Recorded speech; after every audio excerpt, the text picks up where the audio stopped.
Top of the morning to you. What's up, everybody? Danny Gould here, selling Silicon Valley. Today is February 11th for me. Probably be posted February 12th or 13th, so we're saying happy Thursday and or Friday to all of you who are watching this video. Thank you for watching.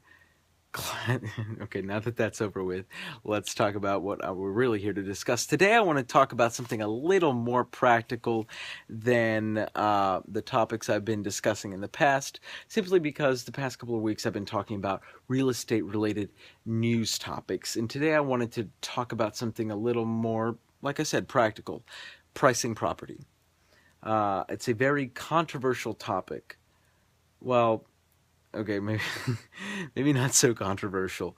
What I'm trying to say is that it creates a lot of controversy between the agent and the seller, because when a seller puts his home on the market, his or her home on the market, they want the best possible price. When an agent lists a property, they also want the best possible price. Listen, if every agent could get $10 million for every listing that they sold, they would do it.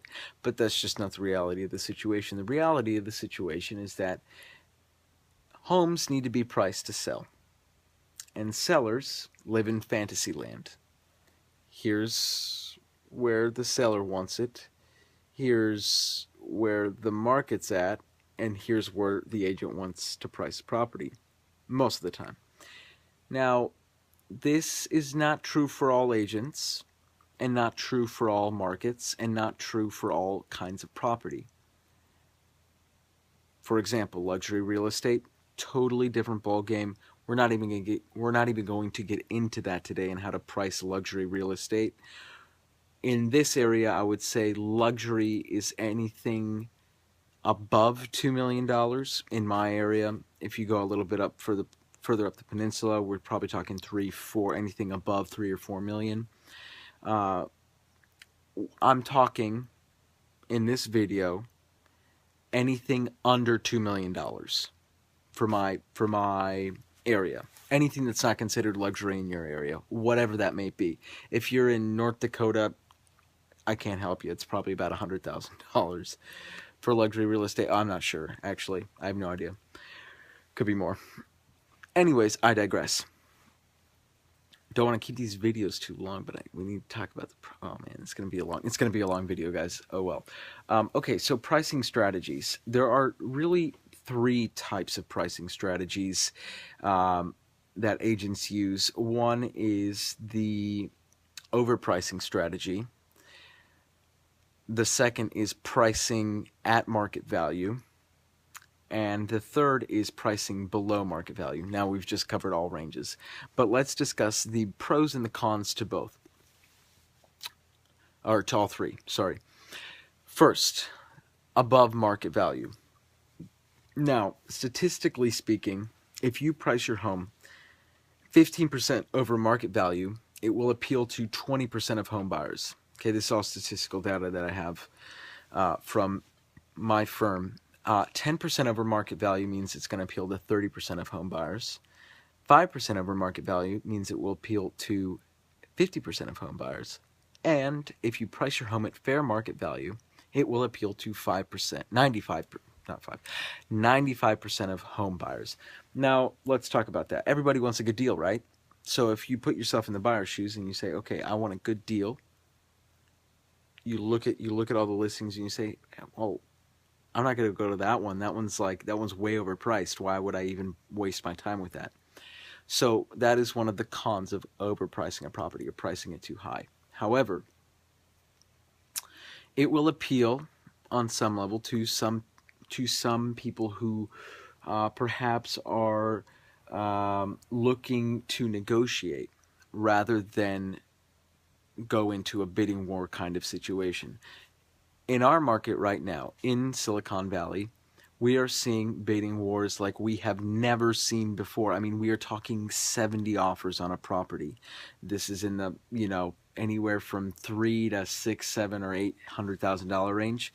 If we get into the 1.2 to 1.7 range, we're seeing 20, 30 offers on a single property. That is crazy. I mean, it's nuts. It's absolutely insane. A great time to be a listing agent because you don't have to do any work. You just put it on the MLS and you're going to get 50 offers. So people who just aren't into that, they're going to look for something that's a little overpriced, and they're going to put in an offer, hope to get a counter, and create a conversation, right? And sometimes agents will coax their buyers in the direction of listings that are priced a little too high because they know, hey, listen, as long as we put an offer in, we're not going to have to compete with the majority of people that are out there just looking for a steal. Because that brings me to my next point, pricing it at fair market value. Okay, so we've covered over market value. Now we're above market value. Now we're talking at market value. People see that and they say, this is priced really well. Why don't we go take a look? And we're going to get a bunch of then the listing gets a bunch of offers, and then they pick, the top 3 or 4 and they counter them, and they say, okay, well, best one wins, Now, when you are priced above market value and agents see that, right, they're going to coax their buyers away from the fair market value ones. Some of them, the ones that like to negotiate, will coax their buyers away. Will say, okay, let's go in and let's put an offer at the above market value property. But now this is the funny part. Okay, so you have the buyers that are looking at only above price or above market value homes, because the realtors say, let's just not bother with the people that are looking for a steal, because a lot of times people get into these bidding wars and they end up paying way more than they should have for the property to begin with. It's the whole concept or notion of bidding, right? It gets your blood boiling. You want to win, right? After a certain point, you're in it to win it. You've got skin in it. You're just like, okay, I got to win it. And so you end up, outbidding people at a price that you should never have even reached, right?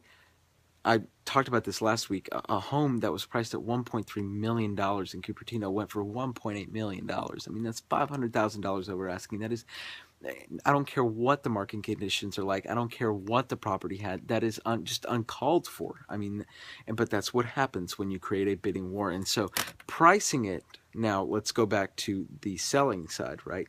Now, if you price it at market value, that's what it creates. It creates a stir. It creates a bidding war. And that's what most realtors want. And that's what they're trying to get their sellers to see, their clients to see, is that if we price it at market value, we're going to get an astronomically higher figure in this market, in this current market, than what we have, than what we listed at. We're going to get a much higher figure. You just need to trust me and trust the process and trust that I know that we are currently in a market where bidding wars are happening. Now, if we're in a slow market, that's where you might want to overprice the property and leave room for negotiation. I should have mentioned that before. I'm talking about right now, the market's so crazy. These are the different pricing strategies and outcomes that can occur in this current market. So, that's pricing it at market value. Now, let's go below market value. Now, these are for people that are looking for highway robberies, right? This is to appeal to people. Everyone's going to come through the door. If we're talking about eyes on the property, we're talking everybody's going to go to that property because everybody wants to know what's wrong with it. See what I said there? See what I did there? Now, if you price it too low, people are going to say, what's wrong with it? Why is it priced so low? And you're going to get a lot of people looking, but you're going to also get a lot of people thinking that there's something wrong with it. So, pricing it significantly below market value is not my favorite for that reason, because of the whole psychology of it, right? You go to a bargain store and you automatically assume that there's something wrong with the clothes that you're buying, or it's somebody's unused or unwanted clothing. This was at Nordstrom's and now it's at Ross. because nobody wanted it, and it went through all the clearance racks and everything at Nordstrom, and it never got out of there. So now it's at Ross, right? That's the kind of mentality or the psyche behind maybe pricing it too low. So in a market that is on fire, like we're seeing right now in Silicon Valley, pricing it at market value is the best strategy for pricing your home, because you're going to create a bidding war. Guaranteed, hands down, create a bidding war. Now, in a market where things are a little slower, regular kind of conditions, then pricing it a little bit above market value might be the best way to go, because now, this is only if you get a great agent like me who can negotiate things. I'm telling you right now, folks, I'm a great negotiator. But anyways, if you can get an agent who is comfortable with negotiating, who's comfortable with and excels at negotiating, then overprice or pricing it slightly above market value is the way to go in a slow/regular market. Case in point, let's finish this. Oh my God, it's 11 minutes. Oh no. I don't even know if I'm going to be able to upload all this, but let's finish, guys. Okay, so we covered the 3 main strategies, and we covered my recommendations for pricing your home in different market scenarios or different market conditions. Like I said, luxury real estate market, totally different ball game.